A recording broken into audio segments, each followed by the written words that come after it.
Anda sekarang sudah mengetahui apa itu HKI. Dari sini Anda sudah memiliki cukup bekal untuk membuat proyek yang inovatif atau bisnis yang inovatif. Sekarang Anda tinggal memilih apakah Anda akan berfokus kepada keuntungan semata atau ingin membuat perubahan sosial. Sebenarnya banyak sekali wirausahawan yang mulai melihat ke arah membawa perubahan sosial. Ya, makanya mereka dikenal sebagai wirausahawan sosial. Wirausahawan sosial memiliki sebagian besar karakteristik wirausahawan umum, tetapi berbeda dalam hal motif dan tujuannya, kerangka waktunya karena mereka forward looking, melihat ke masa depan, continuous growth, kemudian keberadaan sumber daya. Saya akan memperkenalkan salah satu aplikasi pertanian yang bisa menjadi contoh wirausahawan sosial yang baik. Ini adalah Greenway App.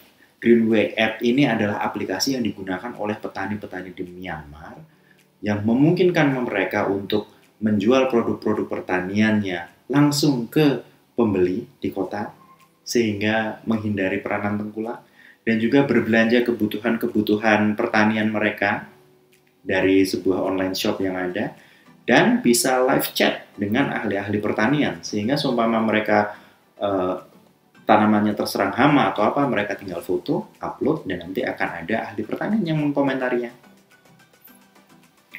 Dari sini kita bisa lihat, inovasi yang dilakukan Greenway ini adalah inovasi yang berkelanjutan. Karena dapat menjadi solusi potensial untuk berbagai masalah yang ada di lingkungan ini. Seperti tadinya, para petani sangat tergantung oleh tengkulak, mereka dipermainkan harganya, dan saat ini ketika mereka sudah bisa menjual komoditinya langsung ke pembeli-pembeli di kota, mereka akan mendapatkan untung yang lebih besar. Terkait dengan faktor lingkungan hidup sendiri, inovasi yang berkelanjutan bisa menjadi solusi untuk membuat produk yang lebih bersih, membuat proses lebih efisien, memperkenalkan teknologi alternatif, memperkenalkan layanan baru, dan juga inovasi sistem. Ketika kita melihatnya dari paradigma product, process, position, dan paradigm of innovations, mereka masuk juga. Contohnya untuk produk adalah green product. Bagaimana kita membuat produk yang bisa didaur ulang dengan mudah. Dari sisi proses, kita bisa membangun proses manufacturing yang ramah lingkungan, menghasilkan lebih sedikit limbah.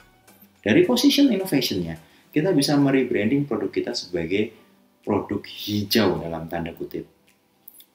Dari sisi paradigma, kita mulai melihat namanya servitization, beralih dari semata-mata memproduksi barang, tapi juga bertanggung jawab terhadap layanan purna jual barang tersebut.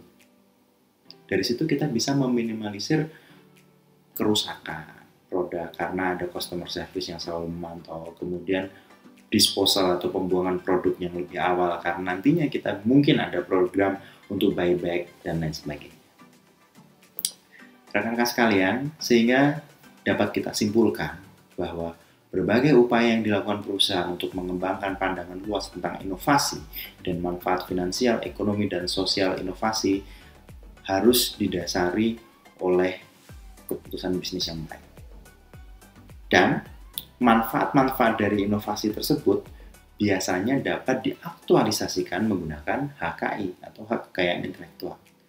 Nah, setelah itu kita juga harus memahami tantangan utama yang dihadapi oleh bisnis inovatif adalah mengidentifikasi dan bertukar pengetahuan lintas kelompok dan juga organisasi.